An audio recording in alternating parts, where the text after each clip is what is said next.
नमस्कार। हम अभिज्ञान शाकुंतलम के प्रथम अंक का अध्ययन कर रहे थे। तो देखिएगा, तद अहम एनाम अन्यनाम करोमि। तो अहम मैं एनाम इस शकुंतला को अन्यनाम करोमि ऋण मुक्त किए देता हूँ।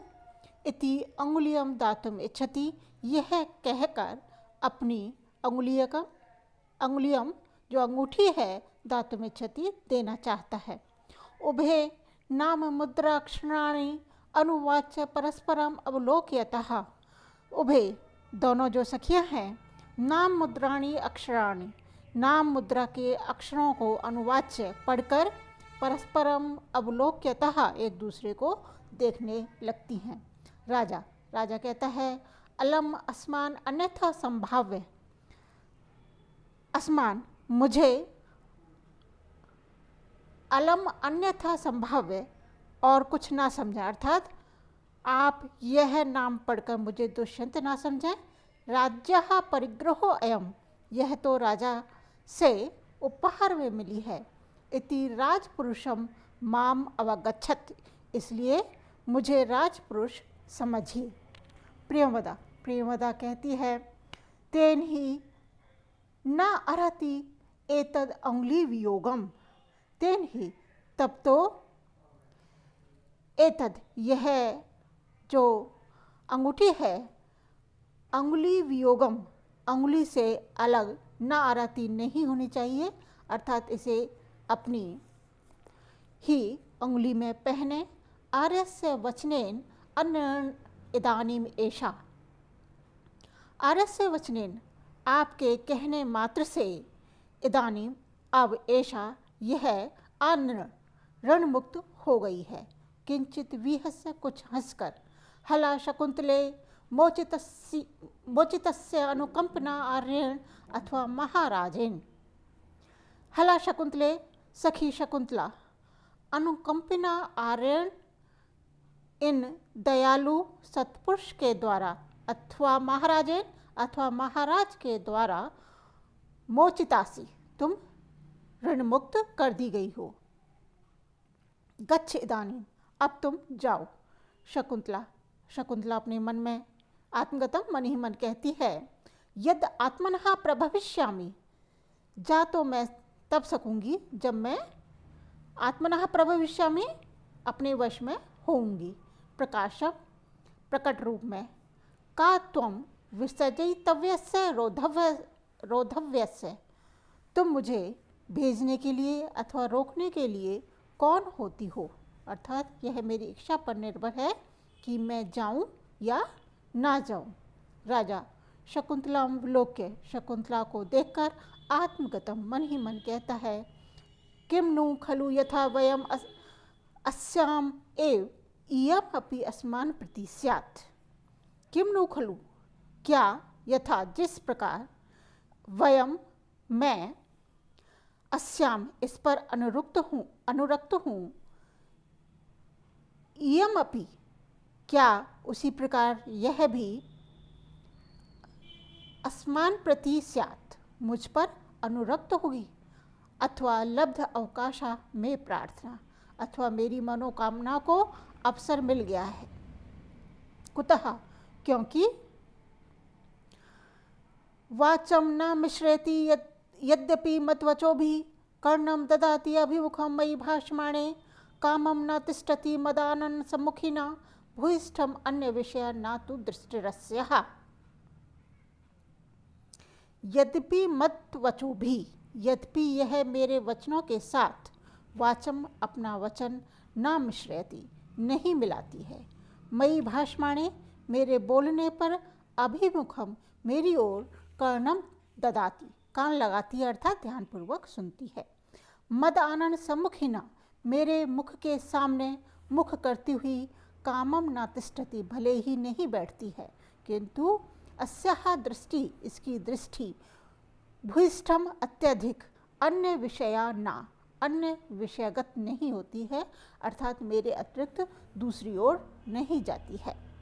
शकुंतला की चेष्टाओं को देखकर राजा दुष्यंत सोचता है कि यह मुझसे लज्जावश बात नहीं करती है, परंतु मेरी बात ध्यान से सुनती है।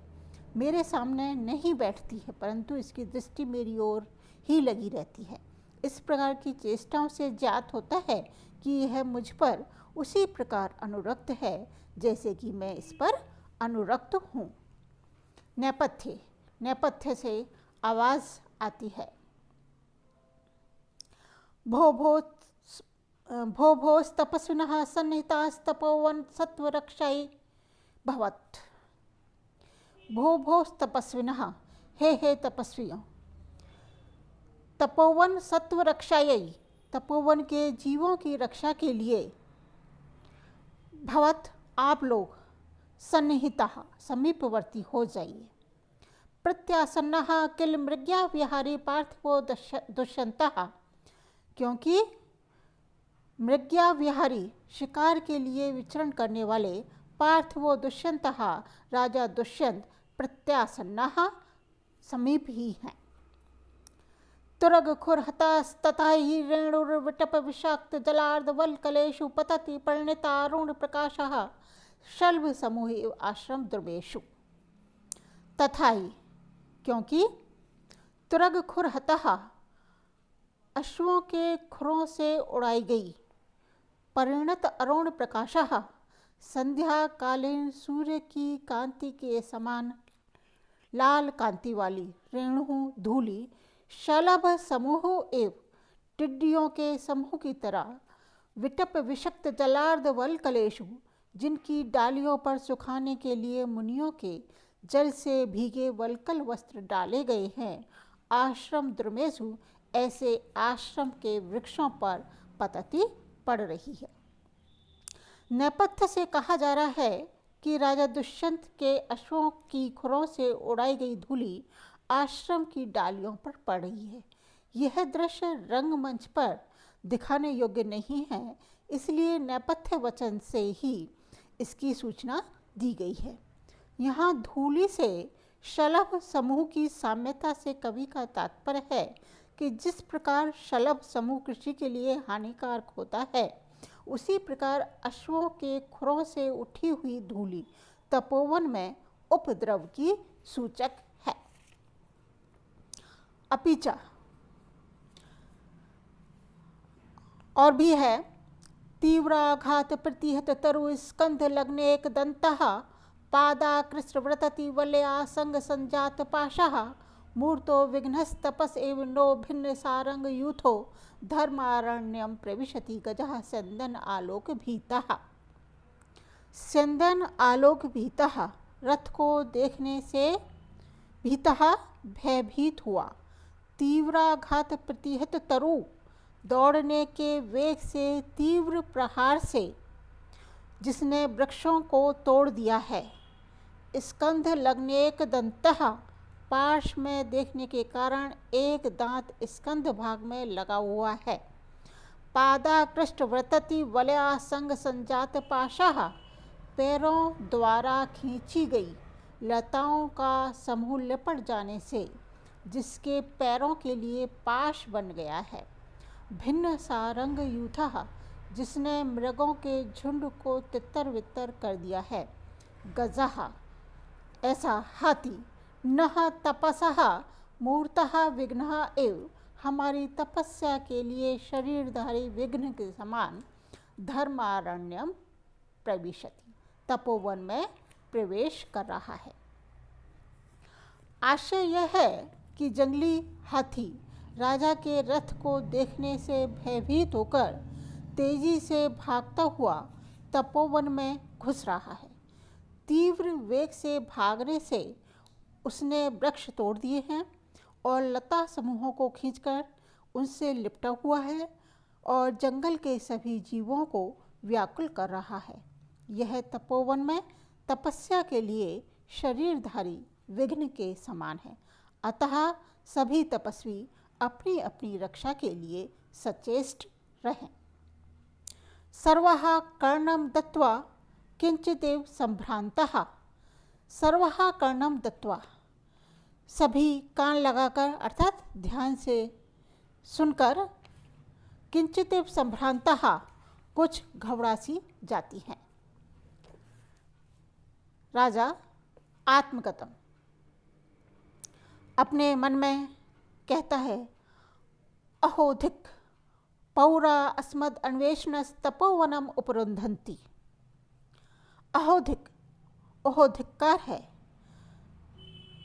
अस्मद अन्वेषण पौरा, मुझे खोजने वाले पूर्ववासी जन तपोवनम उपरुंधंती, तपोवन को घेर रहे हैं, अर्थात घेर कर पीड़ित कर रहे हैं।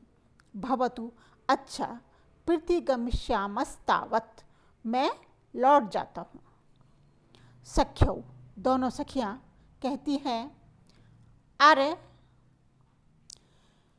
अनेन आरण्यक वृत्तान्तेन पर्याकुलः स्मः। हे आर्य, अनेन आरण्यक वृत्तान्तेन, इस वन्य गज के वृत्तांत से पर्याकुलः स्मः, हम लोग बहुत घबराई हुई हैं।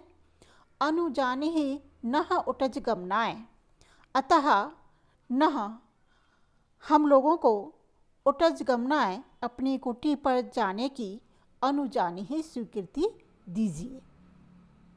राजा ससंभ्रमम, घबराहट के साथ, गच्छन्तु भवत्यः, आप लोग जाइए। वयम अपि आश्रम पीड़ा यथा न भवति तथा प्रयतिष्यामहे। वयम अपि, मैं भी, प्रयतिष्यामहे, ऐसा प्रयत्न करूँगा, यथा आश्रम पीड़ा न भवति, जिससे कि आश्रम को पीड़ा ना पहुँचे। सर्वे उत्तिष्ठन्ति, सभी उठ जाते हैं। सख्यौ, दोनों सखियाँ कहती हैं, आर्य असंभावित अतिथि सत्कारम भूयोपि प्रेक्षण निमित्तम लज्जामहे आर्यम विज्ञापयितुम।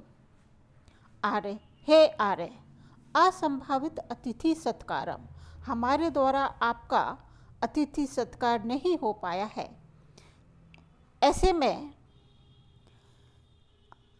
विज्ञापयितुम, ऐसा प्रार्थना करने में लज्जामहे, संकोच हो रहा है कि भूयो अपि प्रेक्षण निमित्तम, आप हमें फिर दर्शन दें। राजा कहता है, माँ एवं, नहीं, ऐसा नहीं कहिए। दर्शनेन एव भवती नाम पुरस्कृतो अस्मि, आप लोगों के दर्शन से ही पुरस्कृतो अस्मि, मेरा अतिथि सत्कार हो चुका है। शकुंतला राजानम अवलोकयन्ती सव्याजम विलंब सह सखिभ्याम निष्क्रांता। शकुंतला राजानम अवलोकयन्ती, शकुंतला राजा को देखती हुई, सव्याजम, बहाना बनाकर, विलंब, कुछ रुककर, सह सखिभ्याम, दोनों सखियों के साथ निष्क्रांता चली जाती है। राजा कहता है, मंदोत्सुक्यो अस्मि नगर गमनम प्रति, नगर गमनम प्रति, नगर को लौट जाने के प्रति, मंद औत्सुक्यो अस्मि, मेरी उत्कंठा मंद हो गई है, अर्थात अब नगर को लौटने का मेरा मन नहीं चाहता है। यावत अनुयात्रिका नाति दूरे तपोवनस्य निवेशयेयम, यावत, इसलिए अनुयात्रिकान, अपने अनुयायियों से मिलकर, ना अति दूरे तपोवनस्य, तपोवन के पास ही, निवेशयेयम, पड़ाव डाल देता हूँ। न खलु शक्नोमि शकुंतला व्यापारात् आत्मनं निवर्तयितुम्, शकुंतला व्यापारात्, अब मैं शकुंतला के प्रेम व्यापार से, आत्मानं निवर्तयितुम्, अपने को छुड़ाने में, न खलु शक्नोमि, वस्तुतः असमर्थ हूँ, अर्थात शकुंतला की ओर अपनी आसक्ति को नहीं रोक पा रहा हूँ। मम ही, क्योंकि मेरा, गच्छति पुरः शरीरम, धावति पश्चाता संस्तुतं चेतः, चीनांशुकम एव केतुः प्रतिवातम नीयमानस्य। शरीरम, यह मेरा शरीर, पुरः गच्छति, आगे की ओर जाता है, परंतु प्रतिवातम नीयमानस्य, हवा के विरुद्ध ले जाए जाते हुए, केतुः, ध्वजा के, चीनांशुकम एव, चीन निर्मित रेशमी वस्त्र के समान, असंस्तुतं चेतः अपरिचित सा मन पश्चात धावती, पीछे शकुंतला की ओर भागता है। आरण्यक वृत्तांत को सुनकर राजा अपने सैनिकों से मिलने के लिए चल देता है। उस समय उसका मन शकुंतला के प्रति आसक्त रहता है, इसलिए राजा अपनी तुलना ध्वजा के उस रेशमी वस्त्र से करता है जो हवा के वेग से विपरीत ले जाए जाने पर पीछे की ओर उड़ता रहता है। ध्वजा का दंड तो आगे की ओर बढ़ जाता है, लेकिन हवा के प्रवाह से पताका पीछे की ओर फैलती है। इसी प्रकार शकुंतला पर आसक्त राजा का मन पीछे की तरफ भाग रहा है और उसका शरीर सैनिकों से मिलने की ओर आगे बढ़ रहा है। इति निष्क्रांता सर्वे। इसके बाद सभी पात्र जो हैं निकल जाते हैं। इति प्रथमो अंकः, प्रथम अंक